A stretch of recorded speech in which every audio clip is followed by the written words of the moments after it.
안녕하세요. 오늘은 본격적으로 밴드를 시작하기 전에 밴드 음악의 흐름을 간단하게 짚고 넘어가겠습니다. 앞서서 먼저 제가 알려드릴 만한 지식 같은 건 많이 없어요.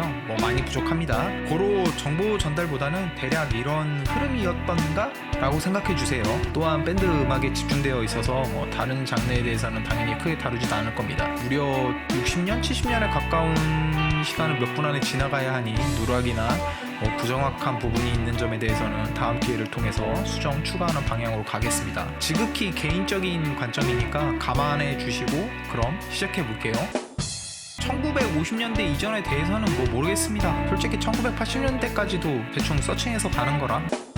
1950년대 중반부터 레스폴이라는 일렉기타가 세상에 등장하면서 엘비스 프레슬리와 척 베리 등 블루스를 기반으로 한 락앤롤이 전파되기 시작합니다. 이들로 인해서 이제 대중들에게 특히 락 사운드에 대한 장벽이 많이 낮아졌죠. 이때는 다들 아시다시피 냉전 시기이기도 하고 엘비스 프레슬리 같은 슈퍼스타도 입대하고는 했는데 아이러니하게 전쟁으로 인해 한국에 이제 미국 음악 문화가 들어오게 됩니다. 1950년대의 한국은 한국전쟁 이후 주둔하게 된 미8군 기지가 기점이 되는데 미8군 내 클럽들을 기반으로 미국 음악 문화가 전파되면서 한국 대중음악사의 근본이 바로 미8군 클럽들이 되는 거죠. 이 미8군 클럽 무대를 통해 가장 많은 이름이 오가는 뮤지션으로는 기타리스트이자 보컬인 신중현 선생님이 계시고 후에 한국 락 스타일의 근본이었다 라고 평하고 있죠. 이때 한국 뮤지션들, 세션들의 99%는 미8군 클럽을 통해서 데뷔했다는 것이 정설입니다. 여담으로는 가왕 조용필 선생님도 미8군 클럽에서 데뷔하셨었죠. 물론 1950년대는 아닙니다. 1960년대의 이제 미국 음악은 엘비스 프레슬리는 여전히 승승장구하고 있었던 시절이기도 하고 미국의 경우 이제 싱어송라이터의 중심이 포크로 번지고 있었던 시기라고 하네요. 대표적인 뮤지션으로는 2016년에 노벨 문학상 수상한 밥 딜런이 있고 현재 시점에서 60년대를 바라봤을 때 미국 음악 역사에 가장 대표되는 뮤지션 중 하나일 거예요. 하지만 1960년대를 대표하는 밴드 뮤지션이라고 하면 바로 영국 출신의 비틀즈와 롤링스톤즈입니다. 별다른 수식어가 필요 없이 지구가 멸망하는 그날까지 올타임 레전드임에 분명한 밴드들이고 말도 안 되는 성공을 거두었고 또 현재 진행형이죠. 특히 밴드 음악을 완전히 대중문화로 침투시킨 것에서 끝나지 않았고 전 세계적으로 확장시켜서 대중문화의 판도까지 바꿔버리는 개인적으로는 세상을 바꾼 처음 밴드들이지 않나 싶네요. 또한 기타 키드들의 영원한 마스터 중 한 명인 지미 앤드릭스 역시 60년대를 대표하는 뮤지션이고요. 1970년 사망 이후 아직도 기타리스트들의 기타리스트로 현재까지도 아직도 많은 존경을 받고 있죠. 1960년대 한국은 여전히 미8군 클럽이 한국 음악을 주도하던 시절이었다고 하네요. 다만 이때부터는 조금씩 한국의 정서, 문화와 적절히 믹스되어 개성을 드러내기 시작했던 시대죠. 이때는 미8군을 제외하면 트로트와 한국형 스탠다드 팝들이 이제 알려지던 시절이기도 한데 60년대 후반 드디어 이제 전 세계적 밴드인 이제 비틀즈와 롤링스톤즈의 영향력이 발산되면서 락이라는 장르가 뮤지션들에게 아주 조금씩 흡수되기 시작하는 시대이고 이후에 이제 이게 한국형 블루스나 한국형 락으로 발전하게 됩니다. 1970년대는 특히 디스코가 강세였다고 하는데 더 말할 것도 없이 록의 시대라고 평가할 수 있겠습니다.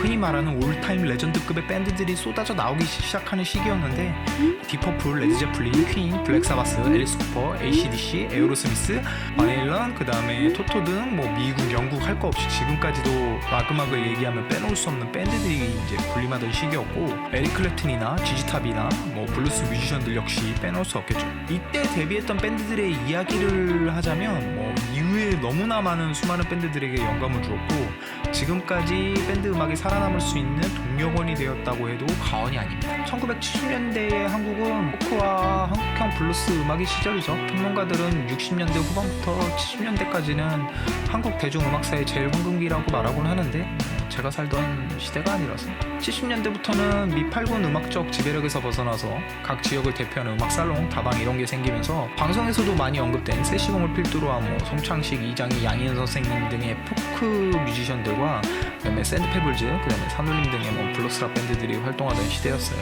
이때는 어쿠스틱 기타 한 대만 있으면 어디서든 음악을 할 수 있는 시기였기도 했고 나름 로망이 넘치는 시대였지만 정권의 문화적 탄압이 워낙 심했던 시기였기 때문에 때문에 문화적으로는 굉장히 우울했던 시기였다고 이제 역사가 알려주고 있죠. 자, 1980년대 개인적으로는 팝 음악 역사상 가장 황금기, 장르를 가리지 않고 모든 음악이 포텐이 터지는 시기로 이제 생각하는데, 뮤지션들만 봐도 레전드급이 수두룩합니다. 팝의 왕자 마이클 잭슨과 그의 영원한 라이벌 프린스, 마돈나, 휘트니 휴스턴, 신디 로퍼, 케니 로저스, 빌리 조엘, 라이오넬 리치, 스티비 원더, 리차드 막스 등 팝 뮤지션뿐만이 아니라 록밴드도 몇 면이 화려합니다. 70년대부터 활동한 AC/DC나 퀸 등은 물론이고 메탈리카, 메가데스, 데프레포드, 키스, 머틀리 크루, 본조비, 스콜피언스, 건진 로지즈, 유투, 모토헤드, 주다스 프리스트, 아이언 메이드 등등 무시무시한 밴드들의 이름을 알리고 있었죠. 특히 호주 출신의 AC/DC의 80년 앨범인 백인 블랙이 이제 전 세계적으로 5천만 장을 팔아치우면서 그냥 초히트를 기록했고요. 또한 그 핑크 플로이드의 역작 Another Brick in the Wall 파트 2 역시 초히트를 쳤던 시대였기도 합니다만, 후반기에 들어가면서 마이클 잭슨을 필두로 한 팝 음악들의 이제 데이트로 조금씩 락 밴드들의 힘이 빠지기 시작하는 시기입니다. 1980년대 한국은 드디어 그분의 전성기가 시작됩니다. 바로 가왕 조용필.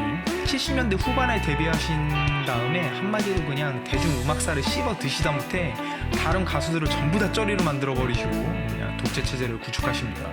특히 80년대 초반부터 중반까지 대상을 연속으로 받으시면서 대상 발표를 하시는데, 자신의 이름을 어색하게 호명하는 장면은 지금 시대에서는 볼 수 없는 재밌는 영상을 만드신 분이시죠.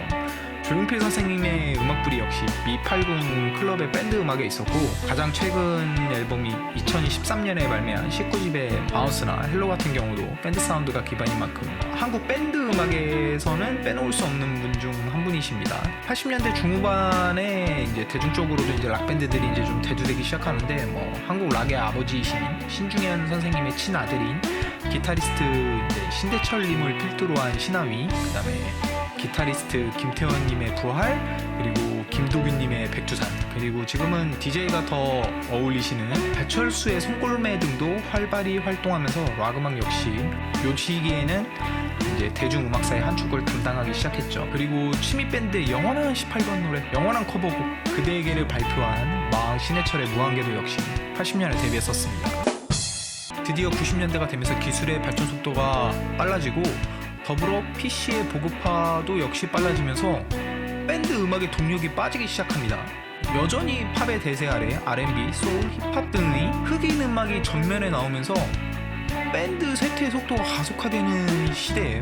하지만 그래도 통하는 음악은 어느 시대를 막론하고 드러나기 마련인데, 90년대 역시 어느 장르를 구분하지 않고 좋은 음악이 히트하던 황금기 시대이긴 했어요. 특히 90년대 초반에 세상을 뒤집어 놓았던 너바나의 네버마인드, 이 앨범은 얼터너티브 록이랑 그런지 록이 세상을 지배하게 만들었고, 그로 인해서 이 그런지 록과 얼터너티브 밴드들이 한동안 쏟아져 나오기도 했었고, 90년대 중반 영국에서 레디오헤드나 그 다음에 오아시스, 그 다음에 블러 등이 연달아 터지면서 영국의 브리팝을 내세운 이제 밴드들이 전 세계적으로 히트를 치는 거죠. 또한 너바나의 네버마인드가 이제 젊은 층을 대상으로 이제 세상을 뒤집어 놓을 때쯤 기존 메탈 팬들에게는 사막의 오아시스 같은 앨범 메탈리카 5집 메탈리카 역시 그냥 명반 중의 명반으로 초히트를 치게 됩니다. 특히 이때 이제 한국에서 이제 악기를 배우거나 밴드를 시작한 분들이나 학생들 중에서 너바나의 스매시 라이크 틴 스피릿이나 메탈리카의 엔터 샌드맨 커버 안 해본 분 없을 겁니다.